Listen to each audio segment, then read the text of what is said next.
Mirëmëngjes. Për mua është shumë kënaqësi që me dy bashkëpunëtorë të mi po bëj intervistë. Po kjo intervistë është e këndshme besoj për të gjithë shikuesit. Sepse ju jeni të dy personazhe të njohur për qytetin tonë. Po bashkë ju është dhe i grup besoj mbrapa. Faleminderit për ftesën, edhe për ne është shumë kënaqësi që po bëjmë një intervistë me Klodi dhe Raidin. Faleminderit. Unë filloj gjithmonë me një pyetje. Si ishte mëngjesi juaj sot? Jemi ishte si gjithmonë. Bëj këto adetet, jo pastro, lau, diçka dhe nisu direkt për punë normalisht, po sot jemi në podcast, domethënë. E mëngjes kështu është që koha si e vrentur edhe pak si me dorë. Është deskriptiv Klodi. Unë e kisha me aksion, si gjithmonë, sepse kam dhe djalin e vogël, 3 vjeç e gjysmë, që e çoj në kopësht, edhe domethënë po s'u ngrita unë nuk fillon dita, domethënë. Kështu që me shumë vrull, si çdo ditë. Shiko, ka pas gjithmonë një paragjykim për artistët, që thonë artistët janë shumë të embejtë, flenë gjumë vonë, flenë deri vonë njëra tjetra, po unë artistët që njoh më va, pjesa më madhe janë kështu aksion si thotë Raili, janë nga mëngjesi deri në darkë aksion. Kështu që thjesht dua t'ju ngacmoj pak. Ju jeni artistë të dy, sidomos ti Rail, sepse ti vjen dhe nga i background nga i shkolla arti etj. Du ta kuptoj, ti je krijues, të bën dembel apo të bën punëtor? Kam përshtypjen ti duhet ta dish mirë, po edhe Klodi në fakt ka një kalvar të gjatë që merret me artin, po në fakt për mua personalisht krijimi është më shumë si, po themi, si një proces i cili është gjithmonë në vazhdimsi. Pra ai krijimi mund të kapi edhe në 3 natës, po edhe në 6 të mëngjesit, dhe si më thon, je non stop. Dhe mendoj se procesi krijues është më shumë si më thon, energji e vazhdueshme, e cila nuk shtëron, nuk frenon, dhe mendoj se nuk të bën as pak dembel. Përkundrazi, kur të tjerët flen ti mund të jesh në punë, kështu që nuk ka dembelizëm bërë. Ti si stiletese, si e ke? Unë e di si e ke, po më të ti e... Nëse do flasim për pjesën e krijimit, mendoj që ajo çfarë tha Raili është shumë e vërtetë. Faktikisht të mban më shumë gjallë se sa të bën dembel, dhe ideja është që është dhe pak çështje frymëzimi, nuk është se ti çohesh mëngjes dhe do krijosh direkt. Ti mund të çohesh mëngjes dhe mbase nuk krijon, por çohesh dhe në 3 natës fillon krijon, çohesh dhe 2 drekës merresh, ose je në punë, fillon krijon, domethënë ka momente. Domethënë humb koncepti i kohës standarde, se thua, domethënë nuk e ke standard kohën për të punuar ose për të bërë aktivitete të tjera, po në përgjithësi miksohet është ideja. Po, është e vërtetë. Sepse s'ka nuk i vendos dot një kohë, domethënë të caktuar, sepse nuk është të çohesh dot në 8 edhe me 4 dhe ti do krijosh. Nuk vjen, qoftë se vjen, nuk e bën dot. Ndoshta ndahet edhe, si më thën, se pak a shumë ne e njohim të tre fushën, po ndahet edhe, si më thën, me procese. Domethënë kur je thjesht kreativ, si më thën, këto brainstorming, këto valët e ideve që të vinë, është një fazë, dhe faza tjetër pastaj ti futesh në realizim, materializim etj. Siç ti e di nga regjia. Fatikisht aty do të dile. Tani, një pjesë e mirë e krijimit, ashtu sikur ne edhe punojmë në një industri krijuese. Domethënë është krijimi është kthyer në një lloj industrie. Dhe si çdo industri ka ato rregullat e veta dhe ka disiplinën e vet, mund të them. Kështu që duke në momentin që kjo krijim është kthyer në industri, besoj që ka një lloj strukturimi tjetër dhe do një lloj disipline atë që po thoya tjetër, që thotë do orët e veta të punës, do orët e veta të brainstormit, reflektimit, prodhimit, të shpërndarjes e tjerë. Kështu që nuk besoj se është më ai luksi i viteve më parë ku artistët një pjesë mirë të artit e bënin kafene, si në Francë, kudo qoftë, kupton? Tani ka një lloj tjetër disipline që të detyron që ti jesh më normal, ai lloj liberalizmi, në fakt, që ti përmend, sidomos tek, po themi, artistët boheme, kështu që janë pak më të rrugës, pra thënë. Është vërtet që ishte kaq, po themi, kaq e lirë, por nga ana tjetër, mos harrojmë që ata shpenzonin orë të pafundme në studio, me vështirësi të mëdha, madje kujtojmë këtu edhe në kohën e komunizmit që ne kemi kapur pak si të vegjël që ishim, po ka qenë leja krijuese. 6 muaj. Po, 6 muaj. 6 muaj do punoje, si më thënë, me detyrim. Edhe 6 muaj do krijoje, pastaj mund të ishe pak më i lirë që të cilë diçka të re. Kështu që qëndron ende kjo. Nuk duhet të bëni me detyrim që nesër do kërkojnë lejën krijuese. 6 muaj, po okay. Po fakti funksionon. Me këtë kohë që tani 6 muaj janë shumë, po. Janë shumë. Duhet. Ka problem. Prap mirë është. Unë do thoja faktikisht, mendoj që është pak dhe me ritmin e jetës. Në kohët më përpara kanë qenë dhe gjërat pak më krijuese, më të qeta, le të themi jo më të avashta, por kishe më shumë hapësirë që të merreshe me veten, me artin, me krijimin, me veprën tënde. Ndërkohë, nëse vim në kohët e tanishme, jeta është shumë më e shpejtë, si dhe nga teknologjia për më tepër, ose edhe nga, le të themi, dhe nga nevoja për të ushqyer, po e them në këtë formë, domethënë dhe artistët kanë nevojë që të ushqejnë funditës dhe detyrimisht nuk e kanë më dhe këtë luksin që të rrinë të mendojnë më gjatë se ç'duhet, po të krijojnë një disiplinë që jo detyrimisht është e keqe faktikisht për të prodhuar art. Dhe mënyra, domethënë, që të kenë dhe të ardhura, por dhe të kenë kënaqësinë e vet në krijimin që bëjnë.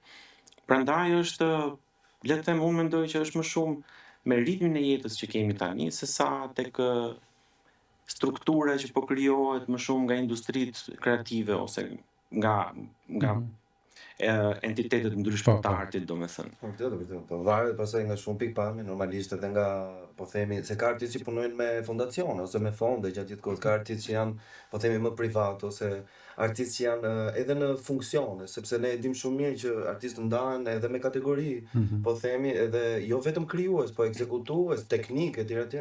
Se normalisht në sektorët që punojmë ne, po mos t'jenë, po themi 20 veta aty mbrapa nuk ndodh kjo. Po, patjetër. Kështu që normalisht është si çik dhe e ndarë, si më thënë, jo vetëm krijues.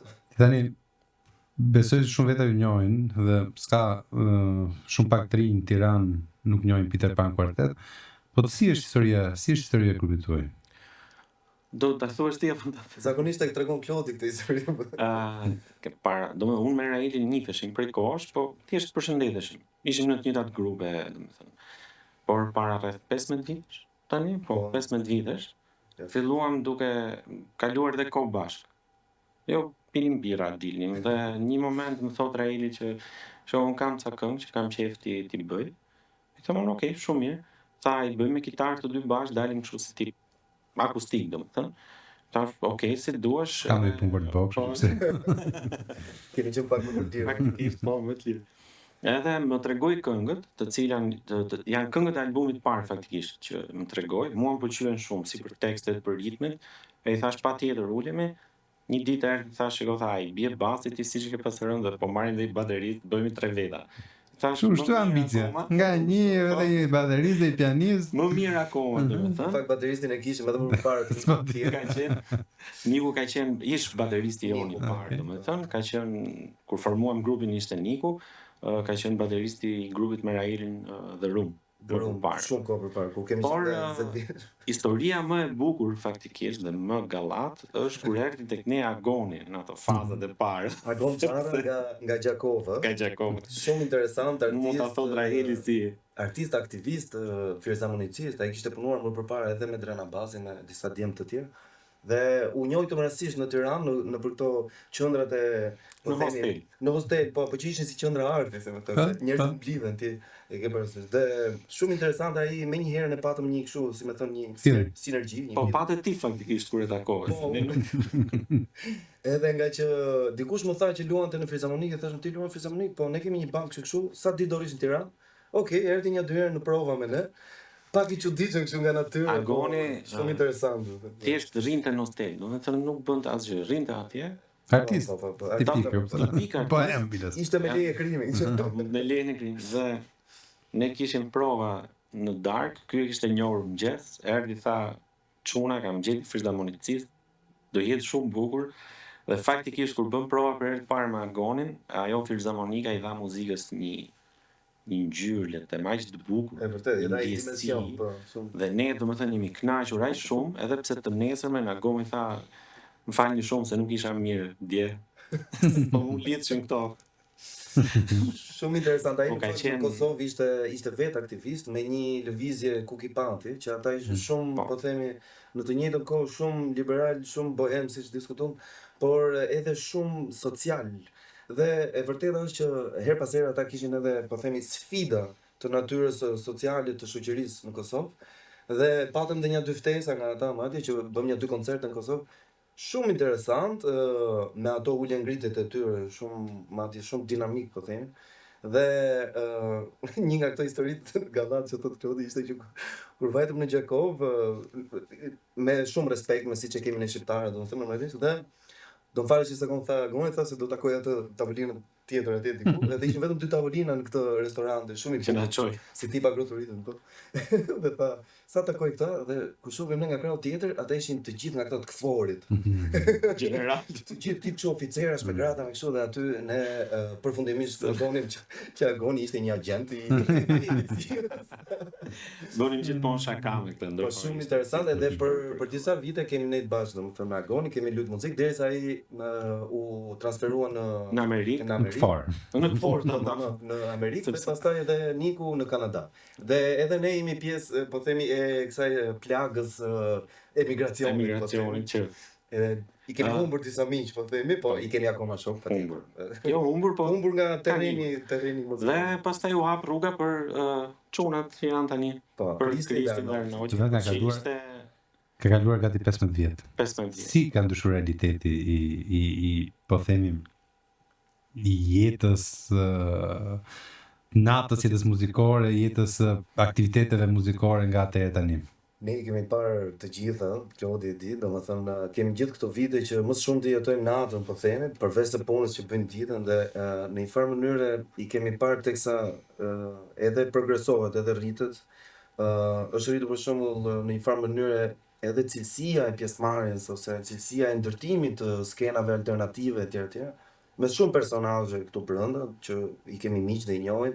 Të gjithë kanë kontribuar nga pak, dhe e vërteta është që Tirana, po themi, deri përpara ndoshta 10-15 vjetësh kishte, si më thënë, një lloj, po themi, një lloj strese të undergroundit, pra se të kësaj, por në fakt gati e padukshme.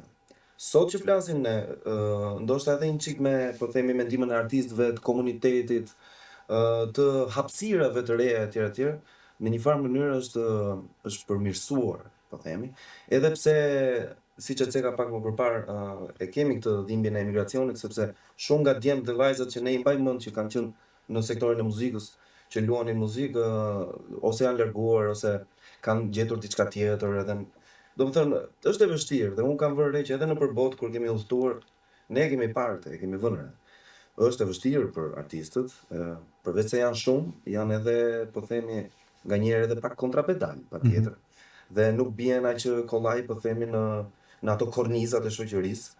Dhe por në një farë mënyrë jeta në Tiranë është në një farë mënyrë më allegro, do thoya, pra. Ka diçka më të re. Edhe pse në një farë mënyrë ka disa humbje, po themi, të vogla. Megjithatë, ajo që duhet të theksoj është që progresisht, po themi, në këtë aspekt, do ishte jashtëzakonisht shumë mirë që artistët të ndihmojnë njëri tjetrin. Kjo është esenciale për mendimin tim, sepse në një treg të vogël si joni, në një realitet të vogël, me kaq pak artistë dhe me kaq pak publik, se janë nga të dyja krahët janë pak, duhet një ndihmë shumë e madhe. Duhet mbështetje gjithashtu edhe nga publiku, gjithashtu edhe nga instancat e tjera. Ka pas iniciativa. Çfarë janë sfidat për një grup muzikor tani, një artist muzikant tani? Unë mendoj që të paktën për grupet muzikore që funden te ky stili underground ose alternativ, jo vetëm në Shqipëri, po në të gjithë botën ka një rënë. Domethënë njerëzit janë bërë pak vështirësi, po edhe rënje në audiencë, sepse Kjo ka zënë muzika elektronike. Kanë nxjerrë shloj. Mendoj faktikisht për te kësaj, se fakt po muzika elektronike filloi që në vitet 80 dhe ka qenë goxha më e mirë atëherë për betimin tim, por i qëndroi prapë asaj që thash, nga që ritmi është bërë shumë më i shpejtë i jetës. Nuk kanë më edhe publiku nuk ulet më që të marrë një artist, ti dëgjoj gjithë albumin, ta njohë grupin dhe pastaj ta pëlqej ose jo. Tani është bërë në mod single. Çdo ti i kemi këngëtar që bëjnë 1-2 single dhe ti nuk di çfarë këngësh ka të tjera. Ndërkohë, të paktën brezat tona, siç jemi ne të tre, uleshin dëgjonin kaseta me 10-12 këngë sa kishte albumi dhe ti detyrimisht dhe kultivohesh më mirë nga ana muzikale për shembull, artistike, por dhe e njihen tamam grupin që po dëgjoje dhe pastaj vendosje të pëlqen apo jo. Tani është bërë dhe më komerciale dhe njerëzit nuk është se mendoj unë të paktën, nuk është se kanë atë kohën ose nervin të them, Po. ulen dhe të dëgjojnë muzikë të thellohen më shumë. Janë vetëm target grupe shumë të vogla që ulen dhe kanë dëshirë ta bëjnë. Kurse pjesa masive thjesht dëgjon diçka që është e ëmbël, që ja kam veshi dhe është shumë okay, domethënë. Nuk është se është e keqe. Por Absolutisht, ka dhe të mirat e veta kjo periudhë normalisht, sepse me zhvillimin e teknologjisë pothuajse të gjithë, jo vetëm në këtë sektor, në shumë profesione të tjera, është përshpejtuar procesi që po thonin që edhe i krimtarisë, por edhe i realizimit, distribuimit patjetër. Dhe sot për shembull kemi shumë herë më shumë regjizor, shumë herë më shumë këngëtar, shumë herë më shumë, kjo nuk do të thotë detyrimisht cilësi, patjetër. Sepse fast foodi dihet më vetë ka e vërtetë është, po aty del me cilësia, nga gjithë kjo. Ka dhe brenda, atë do të thoya. Pra, pikërisht, ka brenda cilësi dhe për tu diferencuar kjo cilësi duhet vëmendje, po vëmendja do kohë. Po koha do investim. Kështu që ato shkojnë po themi në një, si më thënë, në një reaksion zinxhir të gjitha bashkë. Unë mendoj që me kaq sa është bërë në Tiranë, të paktën ka frymë të re, është shumë e rëndësishme, ka hapësira të reja dhe ka, po themi, perspektivë të re. Kjo është shumë e rëndësishme. Sidomos për ata që do vinë pas nesh. Se edhe ne avash këtu. Po, do ta lëm stafetën. Do hapim krah. Kjo është 60 vjeç që pas. Që theni lloj kulture vete e qytetit. Tani po ndodh në vitet e fundit, sidomos shohim që shumë evente të rëndësishme muzikore po ndodhin në qytet. Domethënë nëse mamë Brezi jom shumë e di shumë që pak ndodhin dikur, për shembull vite i koncerti Skorpionsa dhe La Bushët, po ishin kështu sporadike që ishin shumë të rradha, me shumë nevojë për publikun, patjetër që kishte shumë uri publiku. Por tani për vërtetës po ndodhin më shumë. Gjatë një vitit po ndodhin disa, Rita Ora, Dua Lipa, Enrique Iglesias, etj. Në viti ka shumë. Dhe po ndodh që dhe turizmi po influencohet nga kjo lloj industri eventesh, po quajmë industri eventesh muzikore ose eventesh kulturore.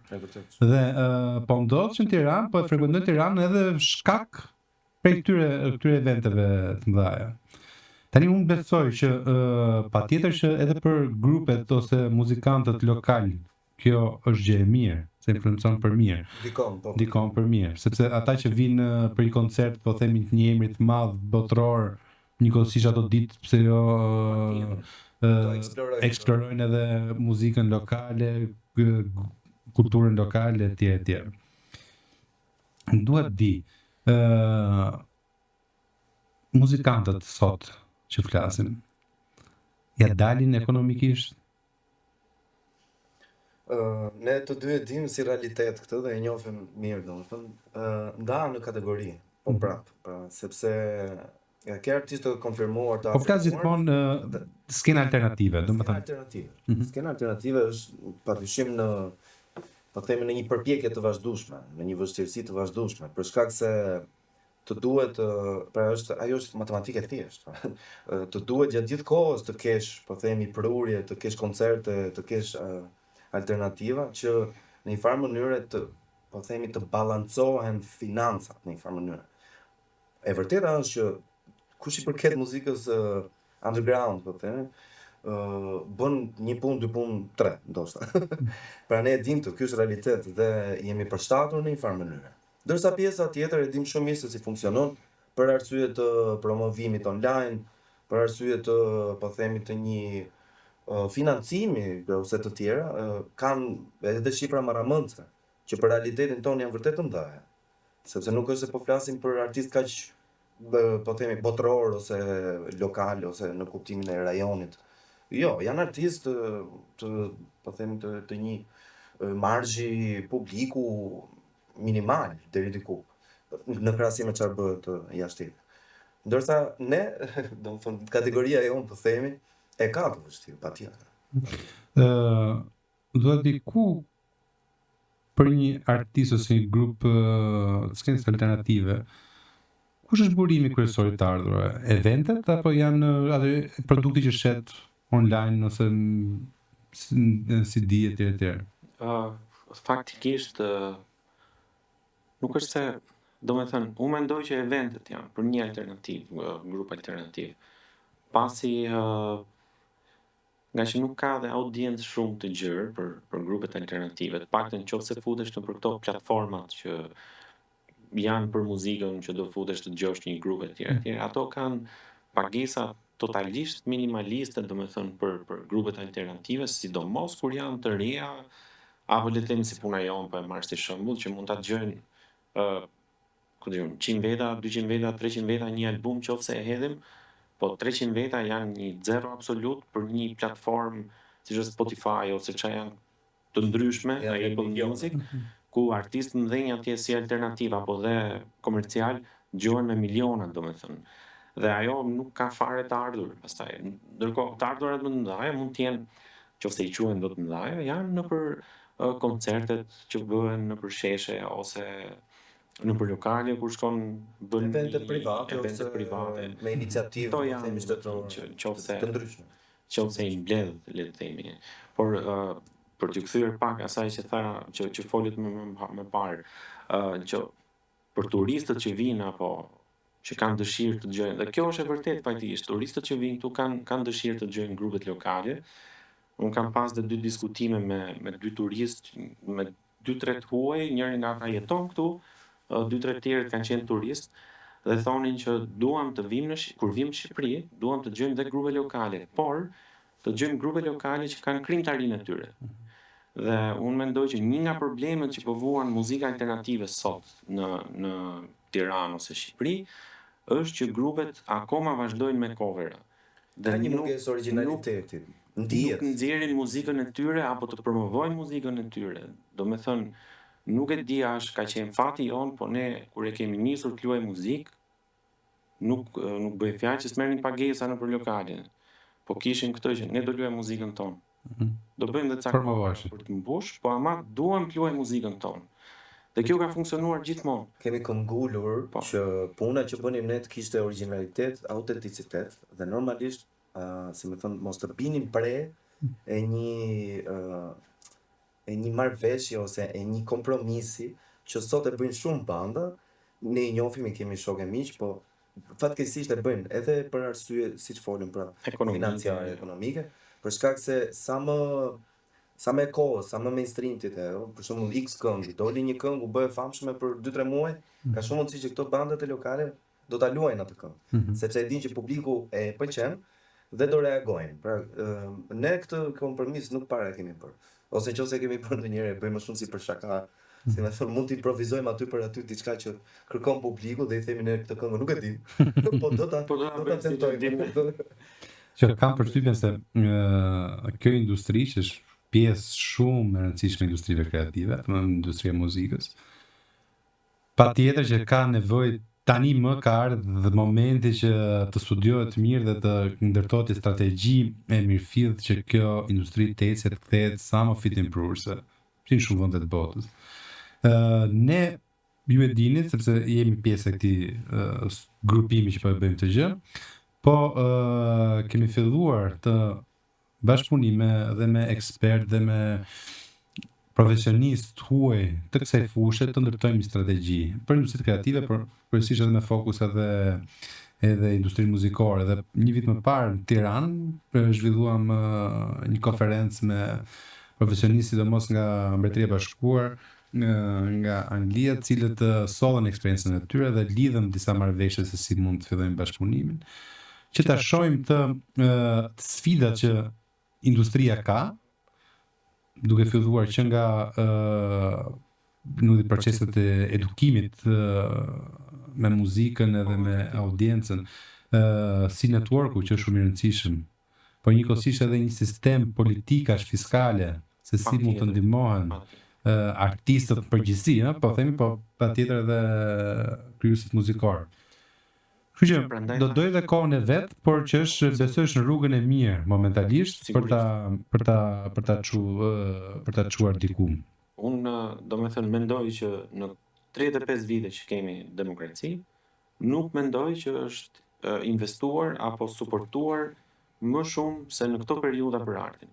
Nuk mendoj se ka pasur ndonjëherë në një periudhë që është investuar apo suportuar arti më shumë se kaq. Flasim për artin liberal, se në atë Në kohë komplet, po, financon arti dhe shteti liberal, për propagandë. Prandaj thash për 35 vite. Po.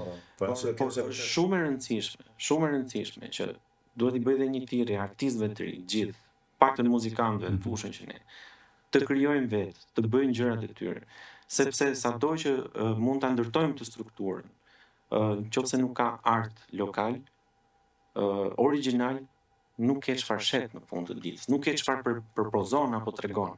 Domethënë përtej se një coveri që mund bëhet për qef, shumë mirë, se dhe ushtrohesh, duhet krijojmë vetë. Është shumë vërtet. Konkurenca është me produktin origjinal. Është shumë vërtet. Absolutisht po. Në të gjitha fushat, flasim këtu për kinematografi, për artet skenike, teatri. Ora, ti vjen edhe nga fusha e arteve pamore. Si piktor dhe grafist. Ku e ndjen veten më komod? Me thënë të drejtën, unë të falenderoj për pyetjen, se s'para të pyesin njerëzit që si menaxhon këto, po unë jam shumë, po themi, rehat në një farë mënyrë që si baba.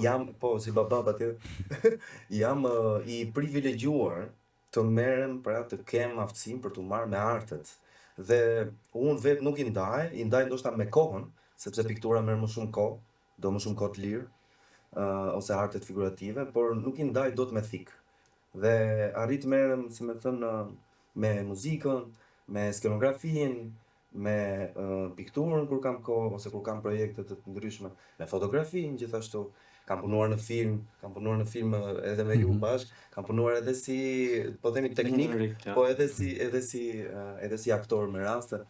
Pra unë jam i hapur ndaj arteve, shkruaj patjetër, kam botuar. Jam thjesht i hapur, domethënë, nëse është art, bring it, mbaroj. Nuk e kam kështu fare, nuk e ndaj. Është shumë bukur dhe besoj edhe i pasur shpirtërisht paktën në këtë aspekt. Shpirtërisht po, bashkë me shokët. Se pa shokë s'ke çfarë. Jo, vërtet. Tani unë, si çdo mbyllje podcastin, pyet gjithmonë se si do ishte një ditë e nesërme ideale për ju. Shumë pyetje filozofike dhe e thellë ekzistenciale. Pyetja ime ideale, pyetje. Po emocionove. E nesërmja ideale është që, siç thotë shpreha e vjetër, na lënë Zoti kështu siç jemi. Të ngrihem në mëngjes, të bëj atë rutinën time, të çoj djalin, të merrem me gruan, të vi në punë, të takoj shokët, vazhdojmë atë punë që bëjmë, të krijojmë sa më shumë, edhe të jemi të lumtur brenda kësaj që. Do thonë, unë jam modest nga ky aspekt. Dua këtë që kam. Kurse unë nuk do jem edhe për shaka. Domethënë përtej kësaj që thot Raeli, nëse do thonim kush është e nesërmja ideale për krijimin që ne bëjmë për muzikën, është të bënim një tur, të çoheshim nesër dhe të ishim duke nisur një tur me grupin base në New York, të ishte ëndër, domethënë. Na ka ardhur një ofertë, nëse po nuk do ta themi kështu, nuk do ta base në New York. Nuk do ta citojmë, ose në Berlin, nuk e di. Domethënë, nëse do flasim për muzikën, kjo do ishte nesërmja ideale. Shumë bukur, do ishte dhe shpresoj që ta bëni sa më shpejt. Urojmë shumë. Tani ju falenderoj shumë që ishit te ky podcast. Shumë faleminderit ti për ftesën. Akoma më rëndësishme është jeni bashkëpunëtor tonë. Në këtë rrugtim që ne me vërtet jeni artist, po jeni edhe ata cilët ndihmojnë artistët e tjerë dhe kjo është akoma më rëndësishme.